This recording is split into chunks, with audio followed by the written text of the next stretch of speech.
मेरा नाम डॉक्टर विपिन साहनी है। मैं 30 वर्षों से आई केयर में प्रैक्टिस कर रहा हूँ। आज हम ग्लाकोमा, जिसके अन्य नाम काला पानी, काला मोतिया, समलबाई भी हैं, के बारे में बात करेंगे। काला मोतिया या ग्लाकोमा एक ऐसी बीमारी है जिसमें हमारी आँख का प्रेशर अक्सर बढ़ जाता है और इससे हमारी आँखों की जो नस है वो धीरे धीरे करके सूख जाती है। अब इससे खतरा किसको है? जिसके परिवार में कोई भी माता पिता, दादा दादी, नाना भाई, किसी को भी काला पानी की बीमारी रही है, उसको तो आवश्यक ही अपनी आँखों का जांच करानी चाहिए। इसके सिवा डायबिटीज़, बार बार चश्मे का नंबर बदलना, चश्मा लगाने के बाद भी धुंधला दिखना, ऐसे जितने भी लोग हैं या जिनको बार बार सिर में दर्द होता रहता है, माइग्रेन का दर्द होता है, ऐसे सभी लोगों को अपनी आँखों की जांच काले पानी के लिए करानी चाहिए। अब इसके लक्षण क्या होते हैं? इसके लक्षण में चश्मे का नंबर बार बार बदल जाता है, बाहर रोशनी से कमरे में जाने पे एकदम से चीज़ें नहीं दिखती या धुंधलका दिखता है, और कई बार बाद में तो दिन में भी धुंधला दिखता रहता है और चारों तरफ की फील्ड कंट्रैक्ट हो जाती है, सिर्फ एक ट्यूबुलर विजन सा रह जाता है धीरे धीरे हमारी आंखों में। इसके क्या कारण हैं? इसके कारण तो कुछ भी नहीं होता है कि हमारी जो आंख में एक द्रव्य होता है जिसे कहते हैं एक्वस ह्यूमर, वो आंख के पोषण को मेंटेन करता है, मतलब न्यूट्रिशन प्रोवाइड करता है। वो पीछे की तरफ से बनता है, फिर आइरिस से चारों तरफ घूम के प्यूपिल में से आगे आता है और आंख के आगे के कोने से ट्रेबेकुलर मेशवर्क नामक एक अंग से बाहर की तरफ चला जाता है। जब ये किसी प्रकार से ट्रेबेकुलर मेशवर्क बंद होने लगे या इसमें रेजिस्टेंस पैदा हो जाए तो हमारी आंख का प्रेशर बढ़ने लगता है और वो जो प्रेशर बढ़ा हुआ है वो हमारी नस को डैमेज कर देता है। ग्लाकोमा कितने प्रकार का होता है? आमतौर पे ये 2 प्रकार का होता है।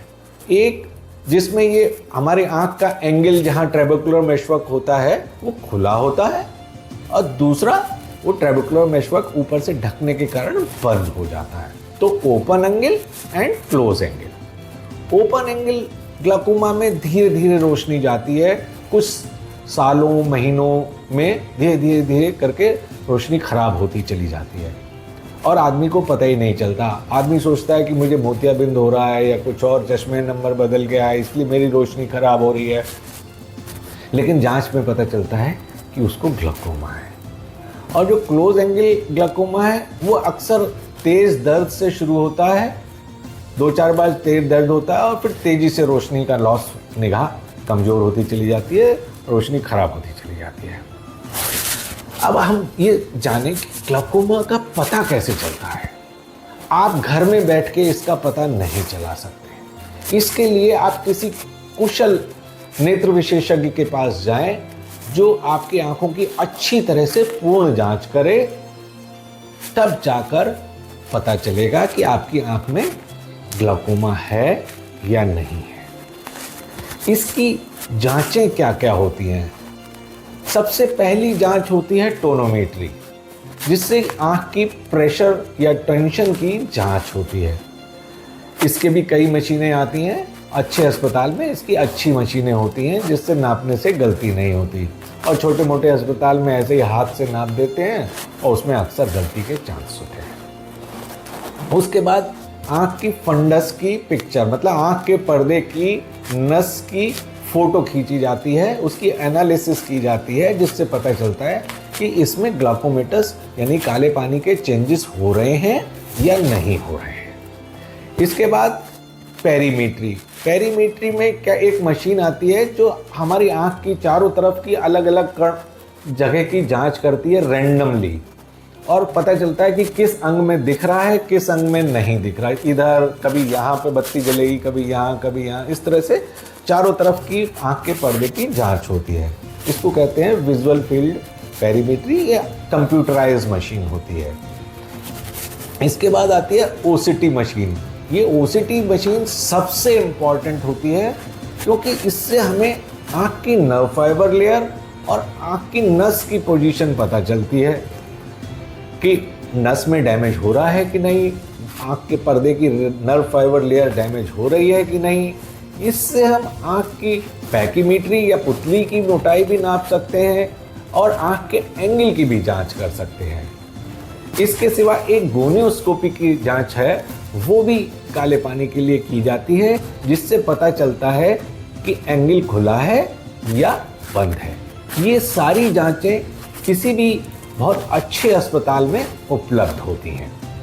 चलिए अब हम जानते हैं कि इसका इलाज क्या है। देखिए, जब प्रेशर थोड़ा बहुत बढ़ा हो तो दवाइयों से कंट्रोल हो जाता है, मीडियम स्तर पे बढ़ा हो तो उसको भी दवाइयों से कंट्रोल किया जा सकता है। लेकिन काले पानी या ग्लाउकोमा की दवाइयाँ लाइफ लॉन्ग मतलब हमेशा चलानी पड़ती हैं। जब आप उसकी दवा नहीं डालेंगे तो काला पानी आँख में बढ़ जाएगा, आपको पता नहीं चलेगा और आपकी नस डैमेज होती चली जाएगी। इसलिए ध्यान रखिए, काले पानी की दवा हमेशा यानी कि जीवन पर्यंत लाइफ लॉन्ग चलानी होती है। इसके कई प्रकार से ऑपरेशन भी होते हैं, लेज़र से भी होते हैं और सर्जिकल ऑपरेशन भी होते हैं। वो आपके डॉक्टर जान के, आपकी पहचान करके ग्लाउकोमा किस प्रकार का है, कितनी कंडीशन खराब है, उसके हिसाब से डिसाइड करते हैं।